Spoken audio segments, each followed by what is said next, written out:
एक दिन मेरा मन बहुत दुखी था, बहुत दुखी।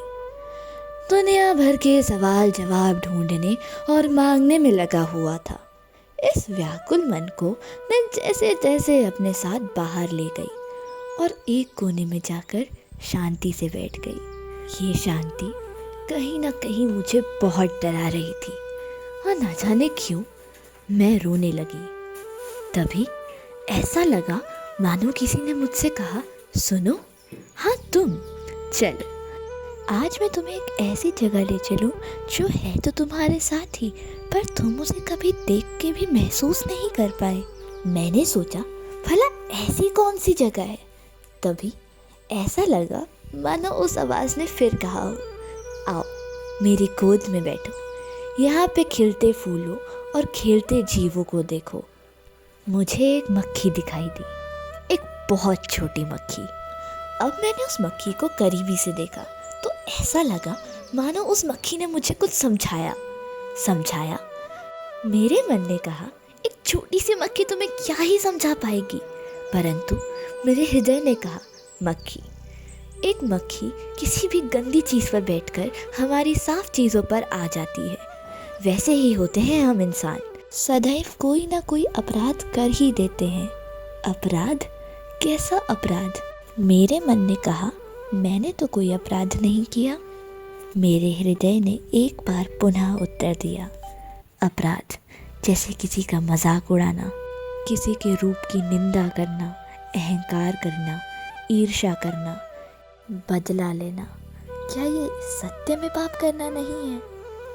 और फिर हम जाते हैं भगवान के पास, उनकी आराधना करते हैं, उनको पुष्प अर्पण करते हैं और फिर उनसे कामनाएं करते हैं कि वो हमें हमेशा अपने जीवन में प्रगति की प्राप्ति करवाएं।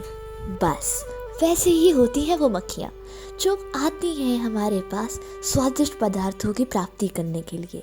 यह मूल्य सत्य में मुझे एक वास्तविकता से मिलाता जा रहा था। फिर मैंने मक्खी से नज़रें घुमाई तो मुझे कुछ चींटियाँ दीवार पे चढ़ने का प्रयत्न करते हुए दिख रही थी।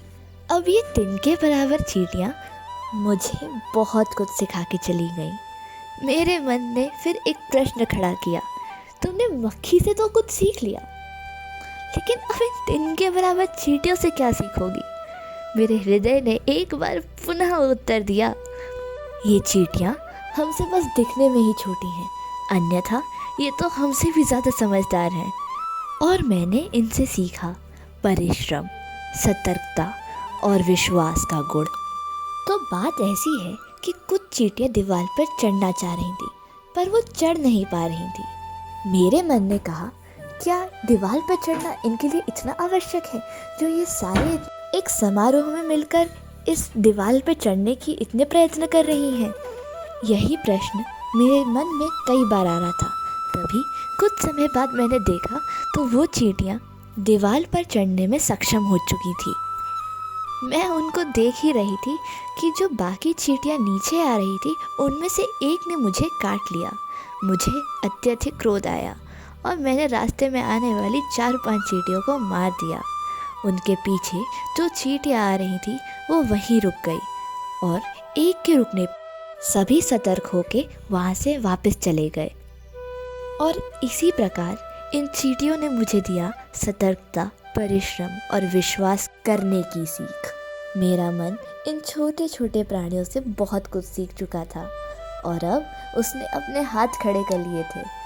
तभी हल्की हल्की हवाएं ने आनंदोत्सव में मुझे सम्मिलित करने लगी और मैंने उनके साथ पेड़ों को भी नाचते हुए देखा। मेरा मन खुश होने लगा और मैं भी नाच पड़ी और अपने पास कुछ तितलियों को खेलते देखा और पूर्ण रूप से उनके साथ उनके आनंदोत्सव में सम्मिलित हो गई। मैंने कुछ चिड़ियों को देखा जिनकी ध्वनि और आसमान की उड़ान मेरे मन को चिंताओं से दूर ले जा रही थी। मैंने कुछ बिल्लियों को देखा जो निडरता से झाड़ियों तथा घरों की छाया को अपना सिंहासन बनाकर बैठी थी। मैंने देखा गिलहरियों को जो आपस में लड़ रही थी और ठिठोलियाँ कर रही थी। मैंने देखा पेड़ों की पत्तियों को जो गिर जा रही थी और उस पर नई डालियाँ और पत्तियों का आगमन हो रहा था। इस छोटे से आगमन ने मुझे सिखाया कि दुख और सुख आते जाते रहते हैं और उनसे ही बनता है ये जीवन। जीवन उल्लास का, जीवन आनंद का, जीवन खट्टे मीठे पलों का, जीवन श्वास का, जीवन भय का, जीवन विश्वास का, जीवन निडरता का, जीवन प्राणियों का और जीवन हमारे प्राणों का। उस दिन इस प्रकृति ने मुझे बहुत कुछ सिखा दिया था और मैंने इस प्यारी सी प्रकृति और उसकी ध्वनि को अपने संपूर्ण हृदय से धन्यवाद कहा और एक बार पुनः अपने कार्य में लीन हो गई।